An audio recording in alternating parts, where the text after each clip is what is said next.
And then lastly, this is interesting, and this maybe might be one of our questions, and I'll watch our time too. We take a vow of chastity, so that means we'll never marry. So real quick, just on a sidebar, a married man in Catholicism can become priest. So we have had married priests before, about 1,000 years ago. Now the discipline of the church is to have a single clergy over the last 1,000 years. But the religious, the monks, the friars, even going back 1,500 years ago with the Benedictines and St. Benedict, we take a vow to never marry. So a priest can't get married, but a married man can become a priest. Case in point, we have an Episcopalian priest who leaves Anglicanism and says, I want to go to Rome, swim in Rome. That's the old joke kind of thing.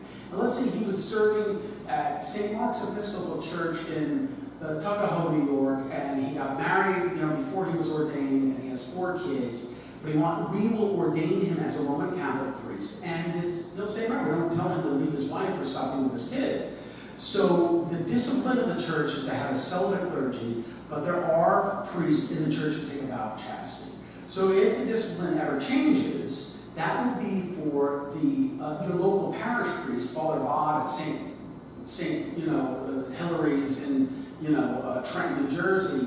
He takes a promise to live celibately. So anyway, just to give you the difference, and we can talk about it later if you want to ask questions on that. So anyway, I come to New York in 14. I get ordained a deacon. Then I was ordained a priest in 15. I finished up my studies. When I got to New York, I came to do hospital work. I've done internships at Dartmouth Hitchcock Medical Center, because we have the chaplaincy at Dartmouth, New Hampshire. We have a lot of campus chaplaincies too. And I did 3 units of internships at Columbia Presbyterian on 168 and 2 over here at Cornell. So I'm a full-blown hypochondriac now. I'm a germaphobe, but a hypochondriac. And then when I was ordained a priest, they assigned me to work at Sloan, because we've always been the priest at, especially Sloan and Cornell and HSS, because we've always been in the neighborhood. And between the Jews and the Catholics, we make up over half of the patient populations. So the rabbis and the priests are always quite busy. And one rabbi over there, Rabbi Shlomo, we get along very well. And Rabbi Shlomo lives, we have 2 rabbis over there. We have a conservative rabbi, or I guess no, a reformed rabbi, Rabbi Rothstein, and then we have Rabbi Shlomo for the Orthodox and the ultra-Orthodox. The Hasidics bring their own rabbis in. But Rabbi Shlomo and I, sometimes we need to help each other out. He goes, Father John, let's have a safe space to talk to you. Yes, absolutely. Rabbi Shlomo, what's it? And then Rabbi Rothstein, actually, if I may say on a side note, I think one of the great testimonies to New York, Catholics and Jews have always, I think, had great comfort with each other in New York.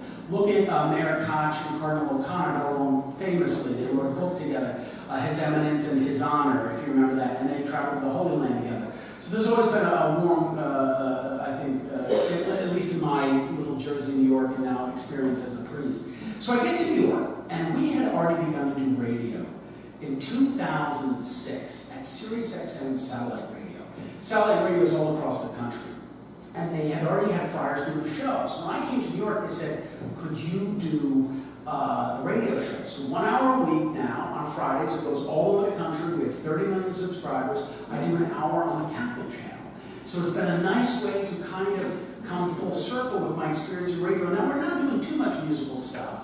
I'll do some specials with musicians and things, but we talk about the readings of the Catholic Mass on Sundays. And it's an hour, but it's a great break to go down. So God has surprised me. Not only have I enjoyed and had a deep connection with the sick, and by the way, one quick side note, make sure your medical power of attorney is ready. Make sure your will is done. Make sure it's all done. You can do another thing on this, because I do meet people who get sick and their affairs are not in order, and it's a mess. Family is fighting, things aren't happening. I see it happen now. People I know who could drop dead and have a stroke, or something can happen unexpectedly. God forbid you get hit by a bus. But when people have long-term illnesses or as they're getting older, please get your power of attorneys together. Get your medical power of attorneys together, because it really can turn in a heartbeat. Where someone's conscious one week, and they're, the lawyer's going to come on Tuesday, and then Wednesday morning, forget about it. They're in a coma. It doesn't happen all the time, but I do see it happen. We can even do a whole nother. Or you should do a class on that, if I may say. And it allows you to get we have them already, medical power of attorneys. I don't have a will because I got nothing to give it. The order got it all already. Anyway, I want to leave a few minutes for questions. We're almost at 3:30. I know we started about 8 minutes late. But what I want to take you through now is just some of the adventures I've had as a priest, as a friar, and with radio. So this is, I got to go to Rome and do our radio show for 5 days from Rome, from Radio Vaticana, which was a great gift. We go to the next slide. This was their studios in Rome. This actually was the studio of Karol Wojtyła, who was then became Pope John Paul II. So when Poland was still in communism, when he was a bishop of Krakow, he would come here, do radio broadcasts in Polish on shortwave, and then send them back in against the commies in Poland to encourage the people. And then, of course, as we saw the Iron Curtain fall and the movements of solidarity, maybe you remember Lech Walesa and those people in the early 80s. Okay, we move to the next slide. This was me in Rome. I had, of course, you gotta have Ray-Bans on. And that's St. Peter's in the background. In American radio, we wear the black kappa and formal. That's part of the tradition of the habit. So you move to the next slide. They were interviewing me in Rome. This is we did an interview with an archbishop who works very closely with Pope Francis. So I brought the digital recorder, we did an interview, and then we had clips back on American satellite radio. So that was a lot of fun. We move to the next one. I do the voice of the Christmas Mass from St. Patrick's on Channel 11 WPIX. So like, boom, St. Patrick's Christmas Eve, you know. So that's me in the booth in the way at St. Patrick's Cathedral. And I've got the little radio, and they call it the pray-by-pray instead of the play-by-play with sports. And it's midnight mass, so for the 152nd midnight mass, WPIX Channel 11, you know. So I've had that job the last few years. And if you can go to the next slide, this is our studios in Nashville. We've gotten to do this show out of Nashville on the Catholic channel. Now, Sirius XM is mostly in cars. Some people have it on their phones, but it's satellite radio. It covers all of North America. And it has everything from politics to religion to rock and roll to talk to Howard Stern, all these different, it's been a great, it's a melting pot. It's a very exciting place in radio. A lot of New York radio personalities ended up going over to Sirius XM. We go to the next slide. This is just some Friar and I. He's from, I think, Lithuania. We met in Rome and we were living together. I stayed with other friars in Rome. Supposedly we have the best bed and breakfast network in the world. Yeah, because the friars are all major cities in the hearts of cities. So I can always stay with other friars. You can keep going. This is actually kind of funny, real quick. You see Prada here, and that's the 7 steps in Rome, if you ever been. So the Dominican Friars actually own this building for about 800 years. Now, again, we own it collectively, but how we have income, revenue, we rent out the high-end retail. So Prada, Gucci, they're all in the area, and we're their landlords, which is kind of funny. So I thought you could kick out of that. That's in Rome. Okay, we keep going. During the special Jubilee year of mercy, Pope Francis, I'll get to this in a moment, asked us to do special work. We had this great Jubilee door year where the essence of opening the doors of the heart of God and opening our hearts. That was at St. Patrick's, so that was a special thing we got to do at St. Patrick's. You move to the next slide. Actually, this is very interesting, especially in light of what sadly happened in Sri Lanka on Easter Sunday. Since we have friars from all around the world, this guy, Father James Chanan, he is from Lahore in Pakistan. He's a Dominican friar. He's obviously wearing the Roman clerics, the black clerics, which we do wear sometimes. I had him in because he works a lot at the UN, and he's in every year to work on behalf of peacemaking efforts between Muslims and Christians, especially in Sri Lanka, especially in Pakistan. And he's really done phenomenal work. And I was thinking about him in light of what happened. He's been posting on social media in Lahore and Pakistan where Islamics and Christians and Catholics are getting together to try and show that there can be peace in light of what just happened in Sri Lanka, just for that. So I just want to put Father Chanan in. Franciscans, this is in San Francisco at the Shrine of St. Francis on the Feast of St. Francis in the city of San Francisco. So it's just kind of cool that there is this international brotherhood anywhere in the world we go. We move to the next slide. All right, this is really interesting. Greg Allman from the Allman Brothers Band. He was married to Cher in the 1970s. God surprised me on this one. He was a musician I got to know through my connections. And I got very close with him. This is a whole other story for another time. But he ended up getting diagnosed with cancer and having liver failure. And I'll tell you how God surprised me. I ended up getting to know him so closely and knowing how sick he was before even his own family knew.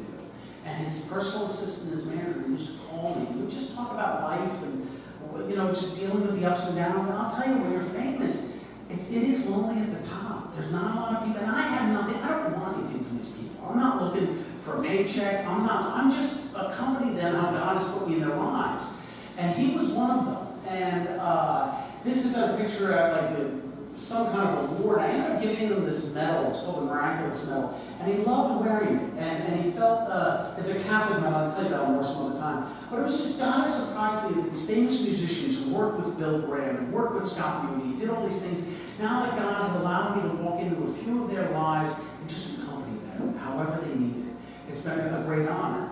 And getting to know things that a disc jockey or a concert promoter would never know. Hearing the struggles of family, sickness, health, and even as we approach our own death. So Greg was one guy I got to know well. Hey, here's him with Robert Plant. He's wearing the medal. That's the guy from Led Zeppelin. Also, it's another party. It's another story for another time. But I threw a party at the Priory in October of '06. And Robert Plant ended up showing up. Joan Baez came, Emmylou Harris came, the country singer. It was crazy, but it was good. It wasn't crazy. But we brought everybody in for the Friars to chant at the end of the night. It was a fundraiser. That'll be for part 2. You can go to the next slide. So this is that famous science guy, Neil deGrasse Tyson. And of course, he's all about everything you can explain through science. And then I started bringing up Aristotle. We had a great encounter at Sirius XM. There was a lot of laughs. You see him on like Nat Geo all the time and all that stuff. He is good. And so I was talking about Aristotle still matters. And he said, but Aristotle is like some ancient Greek. We weren't fighting, but we were interlocking. And I said, yeah, but Aristotle said there has to be a first cause, which kind of, that's how Aristotle kind of understood God. There can't be an unending series of causes. And he goes, well, but that's this, and that's that. I said, what about that? And then I said, Neil, who struck the match? As everything began, who struck the first match? And he goes, that's part of the mysterious. So it's fun, these interactions happen at Sirius XM. So we move to the next slide. Emmylou Harris, the country singer, and I have become very, very good friends. She's actually in town this week at Jazz at Lincoln Center with Whit Marsalis. They're doing a whole thing. Ken Burns did a whole new series on country music that's going to be coming out in the fall. She's doing shows with Jazz at Lincoln Center. I've gone down to Nashville a lot. I ended up blessing her dog rescue. She's actually introduced me. We'll keep going on the next slide. This is George Wein, famous. He founded the Newport Folk and Jazz Festival. He's about 93 years old now. He lives over on 69th in Lexington. He helped so many jazz musicians in the 1950s and the 1960s. And actually, this is Dr. McKenzie. He works over at HSS. He's if you ever need a great rheumatoid doctor, let us, listen, if you guys need doctor contacts, come see the Friar. We know so many good doctors. We get you into the phone and tell. I'm not joking. Go downstairs and we'll get you into places. So George really was one of the first great concerts. Yeah, okay, that we can work on. All right. I'll have to get a lobby going in D.C. George actually was even before Bill Graham. George started way back when, and the Newport Folk and Jazz Festivals are still going to this day. He talked about how a lot of Catholic priests helped him out in Newport, especially with the town and the city ordinances. So that was a great honor to meet George Wein, and he's our neighbor. He's in the neighborhood. That was up at the Newport Folk Festival. Let me go to the next slide. This was Faith Hill and Tim McGraw. Again, Nashville has ended up being very a blossom. I've gotten to know some record label heads. Tim McGraw's dad was Catholic. Of course, Faith Hill's all over television now. So we went down, that's my cousin Connor. They were on tour. We got to meet them. And just little ways. It's funny, I've never assembled all these photos together, but it is kind of funny, just like this Forrest Gump element of my life these last few. We go to the next slide. I know this was a great honor. We got to celebrate Mass in Rome at St. Peter's Square, and everybody was out of St. Peter's because they were in the square. But the priests were coming back in. This is a year ago. And a friar of mine snapped this photo while St. Peter's was empty. So it was kind of a great honor to get that picture at St. Peter's with really nobody there. All right, we'll go on the next one. Almost done. Jackson Brown, if you guys ever running on empty, all that stuff. So Jackson I got to meet through Emmylou last October, and I was giving him a little medal of St. Cecilia. She's the patron saint of musicians. And Greg, he was very good friends with Greg Allman, so we're going to talk about him. This was backstage at Town Hall back in October. And then, let's see, we'll go to the next slide. This was kind of cool. A year ago, and I didn't know it, I went back for my alumni weekend at Emerson in Boston, and I ended up doing our radio show in New York on satellite by connecting through the Emerson studios. And I didn't realize that at the time, but we did a show on Friday, June 1st, 2018. I didn't know it until I went back and looked at my little archive. It was 25 years to the day that I did my first radio show at WNTI in New Jersey. So go figure that 25 years later that I'd be on satellite as a friar back, I would have never believed it. Okay, so this is real quick, a little snapshot of the life of the chaplain. This is at Sloan. Sister Elaine, she was 93, she just retired. She was at Sloan for 30 years, and she would go to all the pre-op people at like 5 in the morning. And she ate hot dogs and chocolate. I don't know how she stayed that healthy and thin. And so that's been a great joy being in the neighborhood and being with the other people. I think there's 1 or 2 more left, and that's it.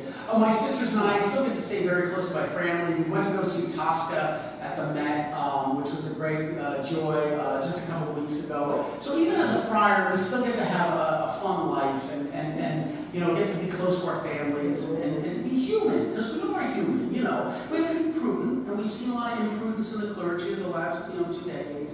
But again, and you know, it's a New York minute. So that, and of course, Tosca is a very good Catholic opera. I think there's 1 shot left. Oh, this is when we met with the Holy Father a year ago. I'm somewhere like 4 black by that Swiss guard there. This was next to the Sistine Chapel. It's called the Celerania. And it's funny, Italy, if any of you have been to Rome, I was shocked by the amount of graffiti. It looks like New York 1970. Graffiti's everywhere in Rome. It's very sad. But then you go in and you go into these beautiful places. Of course, I guess it's what's on the inside. But as I was looking closely at the white stone over there, as we were waiting for the Pope to come in to address us, I saw little names of Italians scribbled. Giovanni Battista, 1768. So they've been doing graffiti for centuries in Rome. The Romans and graffiti, even inside the St. Peter's. I think there's 1 shot left. And this is it. Okay, so I did get to meet Pope. I do special work for Pope Francis. I'm not best buddies with him. I'm one of about 1,000 priests. He asked us to do special work for this big Jubilee year of mercy. Basically, just to remind everybody how merciful God is. And then at the end of our meeting with him, he wanted to shake all our hands. And I think the Pope's photographer's got to be one of the toughest jobs in the business. Because you just sit there and go, and so it was a great honor to meet the Holy Father and shake his hand. And that was about a year ago. And I think is there 1 or 2 left? That's it. So this is our work on behalf of God's mercy. And I know I gave you just a snapshot in an hour, but thank you. Up on your offer to stay a few minutes later. People would love to. If you have to leave, feel free. But if you're here and you have some questions, let me kick off.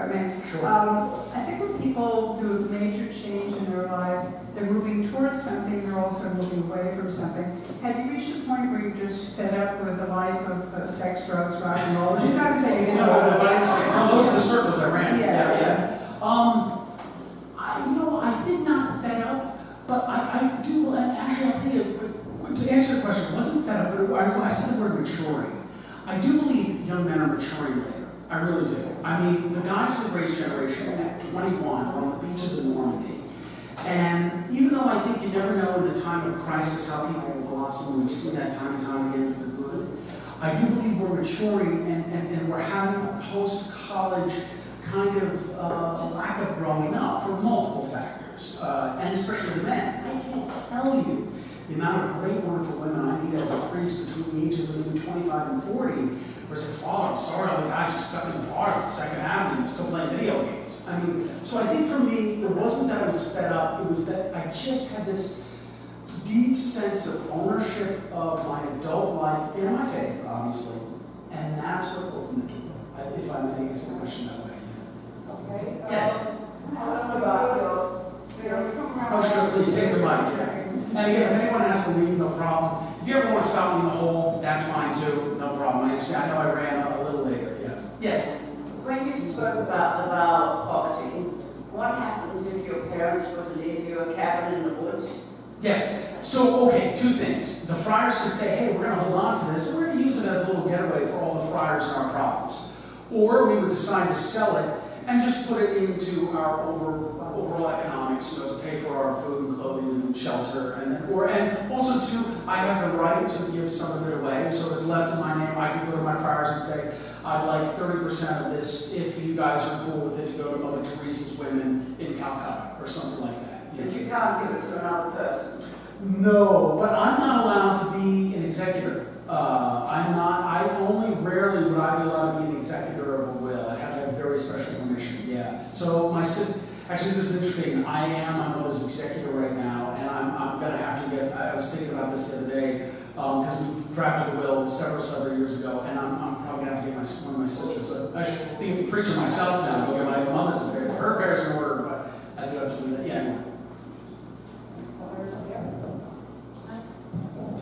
2 questions. Oh, please, yeah. The first is, I just, in this turmoil in the world, how does one keep its faith? Sure. And the second one, I was raised in Catholic by a Protestant mother. Oh, wow. And the chastity thing with the whole religion, her uncles were ministers, it's always a hard part for me to understand since way back in history, priests were married. So Yes. to this day, is that ever going to be changed? Sure, yeah. First question is this. I think one of our friars said something interesting recently in our age of turmoil. Human beings have never had this much access to this much information going around the planet at any time in human history. There were mongrel hordes destroying the Tibetan peninsula, the Tibetan plateau in 950 AD, while there were barbarians sacking Rome, while there was some probably king in Spain slaughtering whoever. But we didn't hear about these things because of the global communication. So man's sinfulness, frankly, and our horror and turmoil has always been there. Now, of course, we live in the nuclear age where you could, blow up the whole world with 2 buttons. But I think that one of our friars was saying we were never meant to process this much bad news all the time. Now, of course, we would have heard the Black Death was 3 villages away and it's coming. Okay. But I think that's part of the problem in our modern day age. We hear so much, and we're always constantly bombarded with the bad news. It does send your faith out the window. So I think to realize, for those who have the gift of faith, however you were raised, or reliance on something outside of ourselves, the higher power, to realize that, hey, we're on this blue ball spinning. It's not falling into the depths of space. I have oxygen to breathe. My heart's beating. I walk myself here today. That's enough sometimes, if I may say. Yeah. And the second question, to answer that, so you said that there were ministers in the family. Were they Protestant ministers? Because Protestants do marry. Now, they're not priests. They are ministers, obviously. And the role of a priest is different.